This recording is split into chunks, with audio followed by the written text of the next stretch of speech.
চট্টগ্রামত মাইদি আগুন লাগানোর কারণে আর তো দেখা জঙ্গ পরের ঢাকালো যে চিকিৎসা করাতে মানুষ বাধা পথ মরি যার আর চট্টগ্রাম যখন একটা বাণিজ্যিক এলাকা দেশ চলে যায় আর মানে চট্টগ্রাম দিয়ে আর কিনা ঢাকার দিয়ে মানে নির্ভরী মানে এলাকা বান ইনস্টিটিউট এখন অবশ্যই প্রয়োজন চট্টগ্রামের মধ্যে।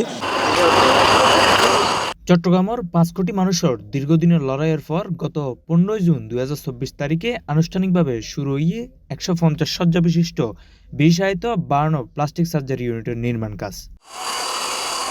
চীন সরকার অনুদানে প্রায় ২৮৫ কোটি টাকা ব্যয়ে ৬ তলা বিশিষ্ট এই ভবন নইবার হতা চট্টগ্রাম মানুষের দীর্ঘশ্বাসের অবসান।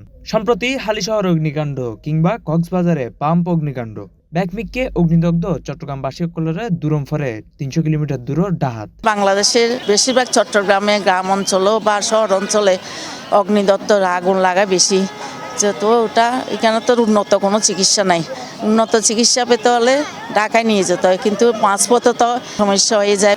ডাহালো যা ঘরে অনেকক্ষণ অগ্নিকাণ্ড হলে অনেকক্ষণ সমস্যা হলে তারা হঠাৎ ডাহালো যা ঘরের বহুত ফতন মেজে মারা যায়। স্বপ্নের এই উন্নত বার্ন ইনস্টিটিউট ওইবার হতা আসিল ২০২৬ সালের জুনের মধ্যে।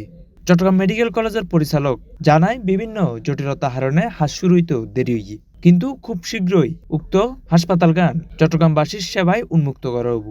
আমাদের চট্টগ্রাম মেডিকেল কলেজ হাসপাতালে আমাদের যে বার্ন ইউনিট আছে ওটা হচ্ছে 40 শয্যা বিশিষ্ট, কিন্তু আমাদের চট্টগ্রামে প্রায় সময় এই যেহেতু এখানে শিপইয়ার্ড আছে, এর আগে একটা বিশাল মাস ক্যাজুয়ালিটি হয়েছে, আপনারা সবাই জানেন।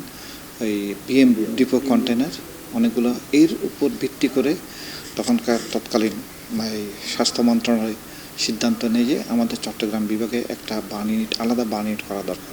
তো আমাদের এখানে চায়না অর্থায়নে এবং বাংলাদেশের সহযোগিতায় এই ১৫০ শয্যা বিশিষ্ট একটা বার্ন ইউনিট হচ্ছে। এটার মধ্যে থাকবে 10 বেডের আইসিইউ থাকবে ডেডিকেটেড শুধু বার্ন ইউনিটের জন্য, আর 25 বেডের থাকবে এসডিইউ, আর 115 বেড থাকবে নর্মাল বেড, এবং এখানে অত্যাধুনিক ইকুইপমেন্ট থাকবে যেগুলো সব চাইনিজরা দিবে। আর এটা কাজ শুরু হওয়ার কথা ছিল, বেসিক্যালি এটা অনেক দিন আগে থেকে জায়গা সিলেকশন, এটার কারণে অনেক সময় পিছিয়ে যায়।